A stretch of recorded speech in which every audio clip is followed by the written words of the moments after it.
Alright, so this is my 2016 Shark 250. Pretty much the same thing as a Hawk 250.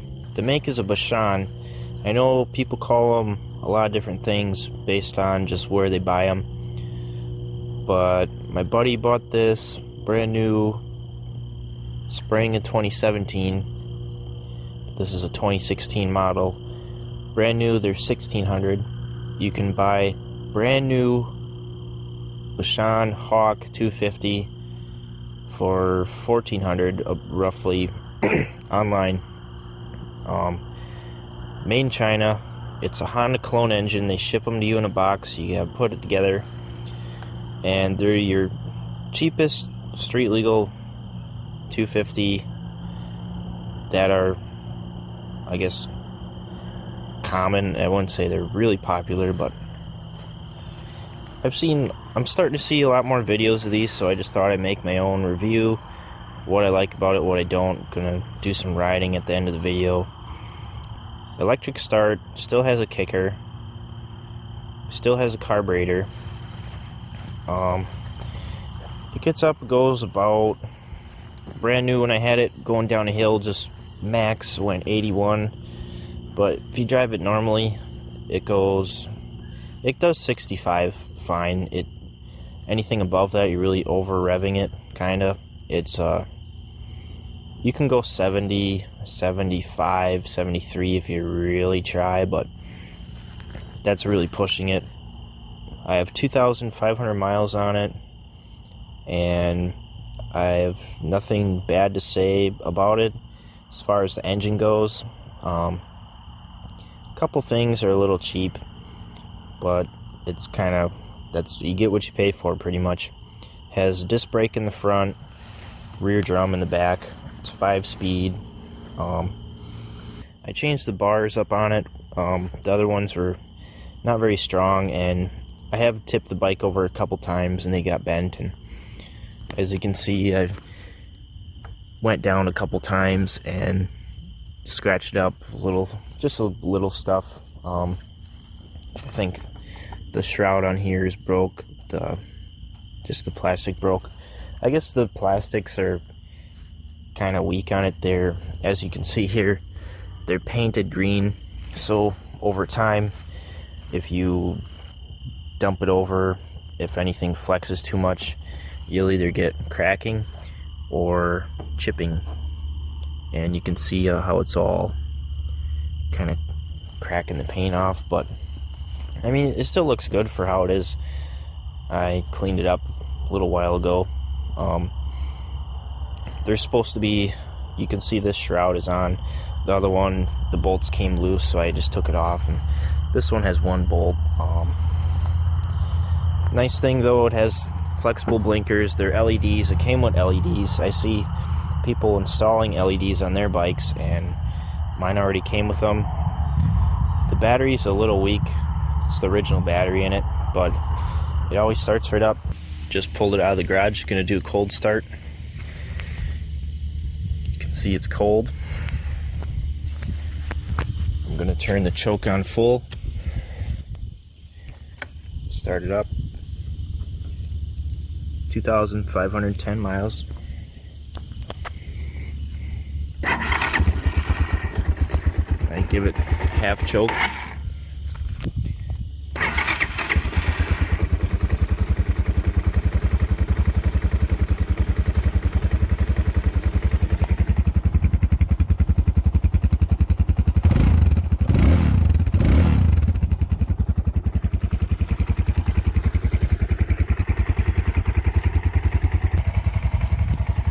I've seen a lot of videos where people say they always have to adjust their idle, and I never really had to adjust it after I initially set it up.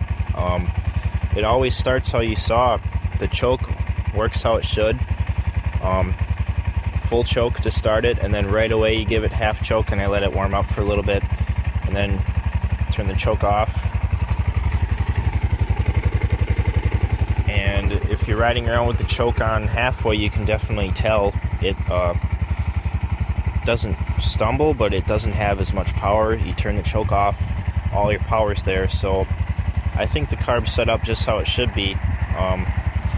The plug's a little white, it's a little lean, so I don't want to change my exhaust up or anything just because I don't want it any leaner. I don't really want to mess with the carb. I kind of just want to leave it just how it is for now. In the future, I might throw some dirt tires on it, re-gear it, and maybe I'd want to make it louder so I would get the Mikuni carb upgrade, but it doesn't pop or anything. It runs really good. So I'm just going to leave it how it is, you know, just keep running it, doing oil changes. So the first thing you should do when you get these bikes, the most common thing is that the chains are weak and they stretch. I'm always adjusting my chain every like 3 rides. I gotta tighten it up.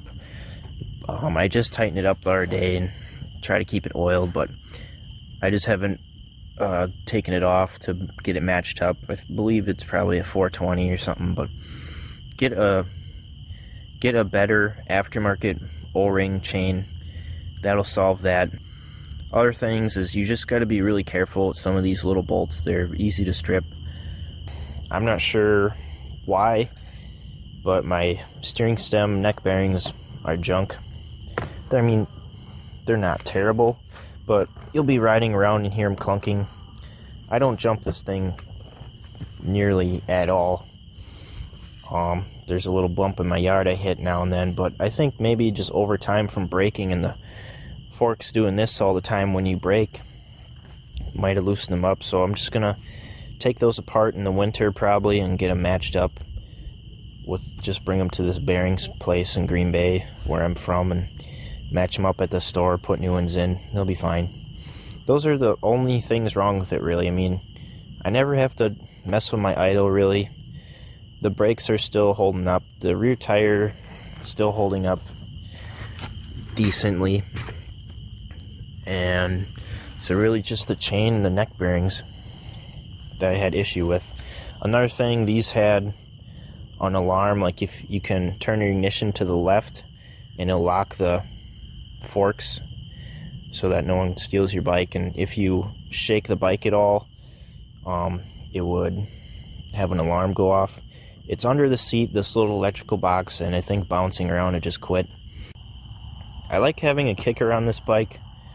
I don't use it to start it because it's just a little harder to start, but I've seen newer bikes that are starting to go away from the kicker just because fuel injected bike, you got your battery, you kind of need the battery, and if you keep it maintained you won't have an issue. But these small batteries don't last forever, so if you ever go out somewhere and go to start your bike and it barely cranks and it kind of gear and then it just stops, you can still kick it over and get it home, which is nice. And kickers are just kind of that old school trail bike, that's kind of a standard thing, so I like that they kept the kicker on here.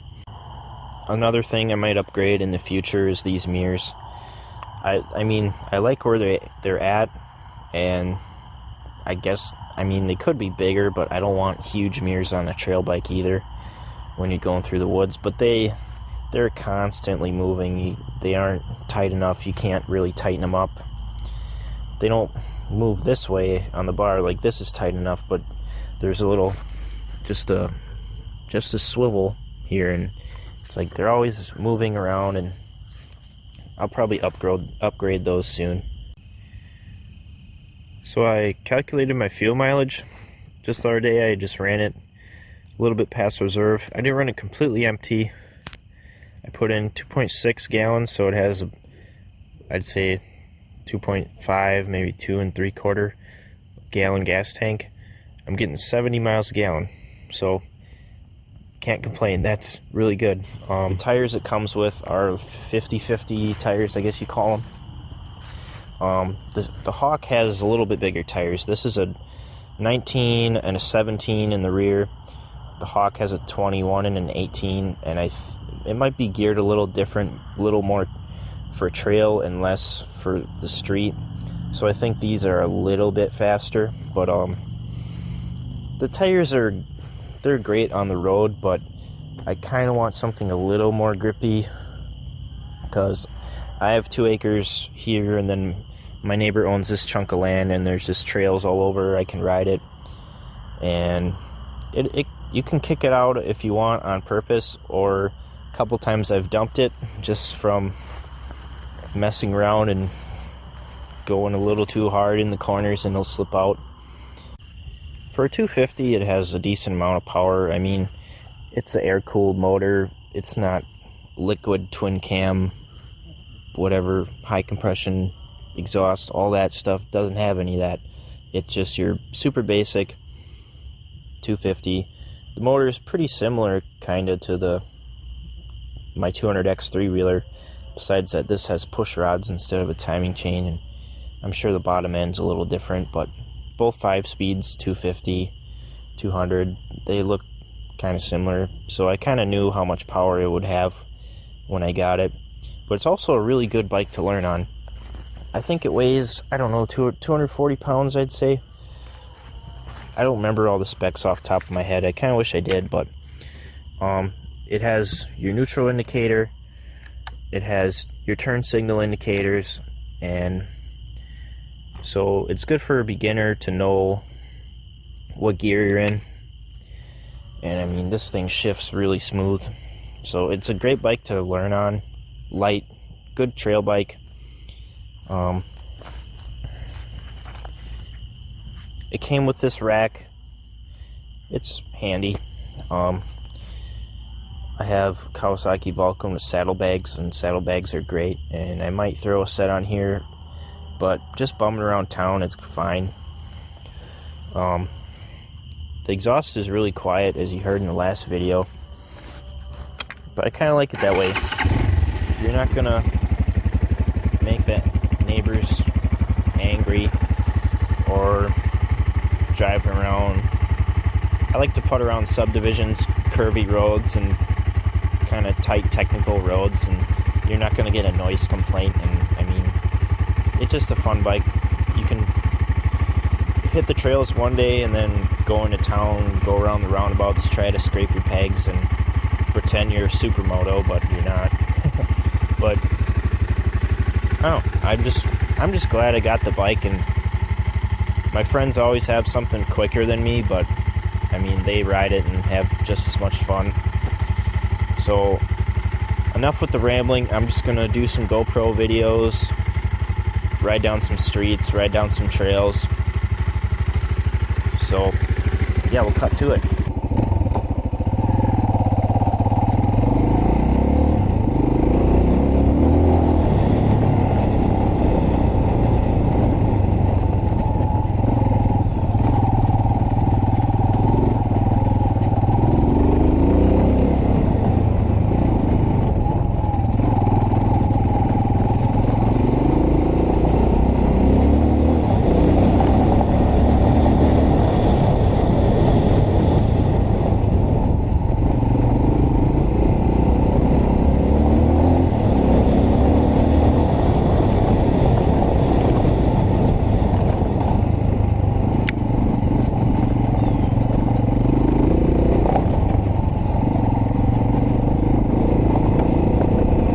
Clunking sound you hear is my neck bearings.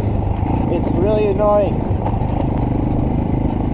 I don't really hear it on the street, but in the yard, it's all I hear.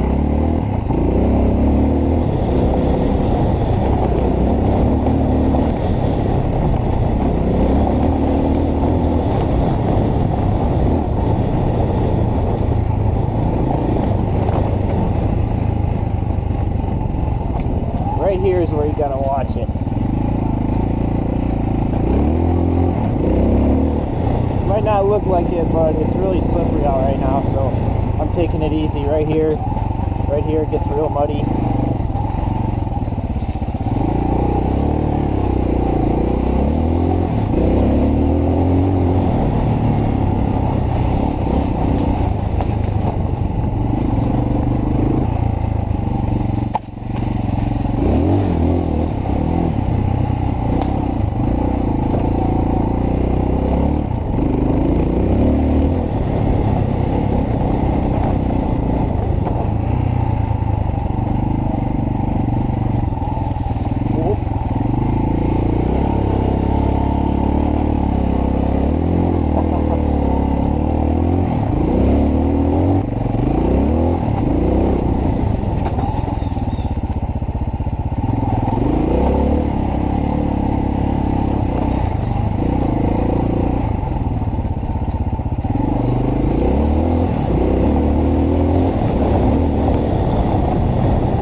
now, and this thing doesn't like to jump, so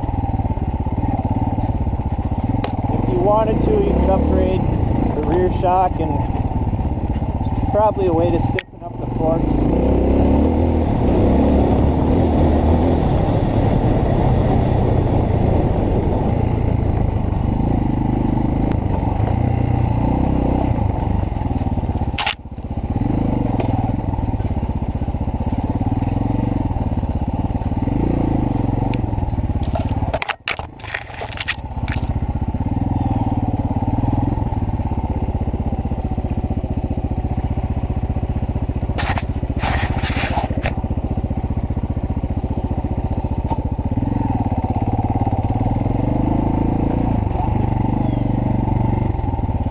The bike weighs about 240, 250 pounds, and it's very nimble in the woods, as you just saw.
Stops pretty well for just having a drum in the rear. Front brake works well. For how light the bike is, it stops really nice.